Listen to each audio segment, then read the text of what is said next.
With the current global situation, every aspect of life has gone digital. The amount in which teachers use digital technologies to facilitate the learning process before the pandemic, however, was due to personal and professional preference. Today, however, being competent in the use of digital technologies in education is paramount. This presentation offers an insight into the importance of communication and collaboration in teaching. Communication and collaboration is an area of digital competence based on the Digital Competence Framework for Citizens. It is also known as DigComp 2.1, based on scientific research by the Joint Research Centre. DigComp 2.1 aims at offering a tool to improve citizens' digital competence in 5 different areas: information and data literacy, communication and collaboration, digital content creation, safety, and problem solving. Based on a user's personal experience and abilities, one can use this framework to identify their proficiency level and establish goals to improve their digital competence.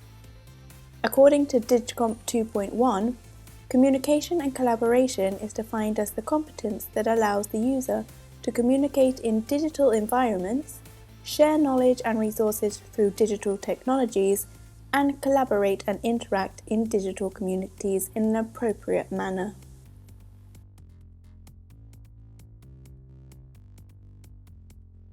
Within the area of communication and collaboration, there are 6 specific competences.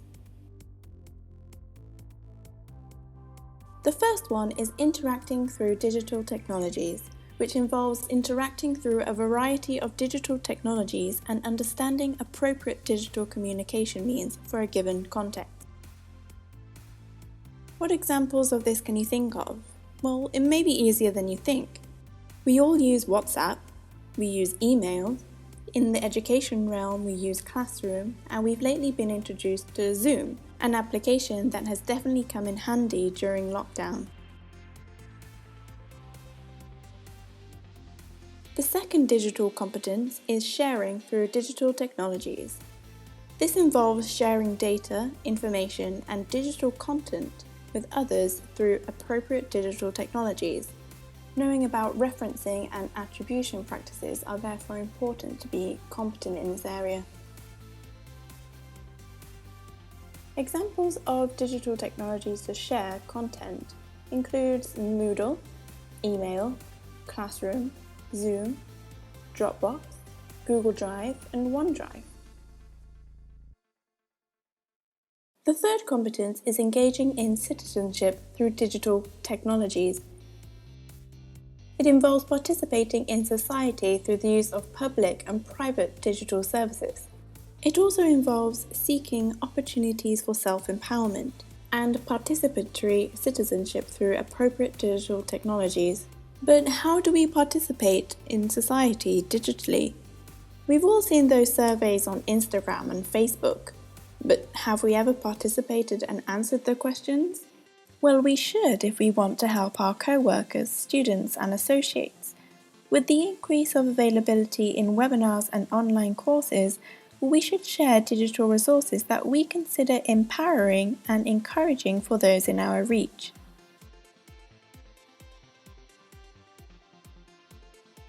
The fourth digital competence is collaborating through digital technologies. This competence is centered on the use of digital tools and technologies for collaborative purposes, and for construction and co-creation of data, resources, and knowledge. What applications can we use to collaborate with? Well, Google Drive is a good example, as it gives you the possibility to share and collaborate with others. Users that use this can work in real time. It also has a feature that allows you to see the contributions of each collaborator. For example, Google Docs lets you know who has written what and when. Another application provided by Google Drive is Google Sheets. Teachers can use Google Sheets to collaborate with their institution.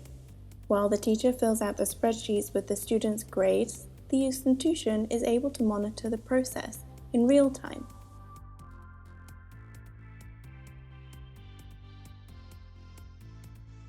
Office 365 is a very similar application to Google Drive. It gives you a wide range of applications, and in most of these you can share and collaborate with other users. For example, you can synchronize calendars with those in your work or in your family. This way you're able to organize meetings or simply see when other people are busy. It has an instant messaging service where you can share and collaborate with people in real time. Canva is a tool based on the web and is used for design. It allows students to collaborate on the same project. This is used or can be used by students who need to make a poster or infographic. Evernote is an application based on note-taking. It can be added to your browser as an extension. Teachers can use this tool to make class notes, allowing the students to contribute with examples or questions. Digo is also a cloud-based tool which allows you to organize information to simplify digital reading and facilitate productivity. It can be used between teachers if there is a common investigation or a project by teachers and students. Digo allows teachers to share useful web resources that will help students in their current project or in their future education. Netiquette is the fifth competence related to this competence area. It involves being aware of behavioral norms and know-how while using digital technologies and interacting in digital environments. Having good netiquette means adapting communication strategies to the specific audience and being aware of cultural and generational diversity in digital environments. To have good netiquette, we need to be able to distinguish between communication styles based on the recipient. For example, our communication style needs to be different between the emails we write to our boss, the emails we write to our students, and the Facebook comments we write to our friends. The sixth and last digital competence in communication and collaboration is managing digital identity. This involves creating and managing digital identities, being able to protect one's own reputation, dealing with data that one produces through several digital tools, environments, and services. Have you ever thought about how the content you share on Facebook represents you? So why must a teacher in the digital era have knowledge and skills about this competence area? Teaching involves interpersonal skills in real life and digitally.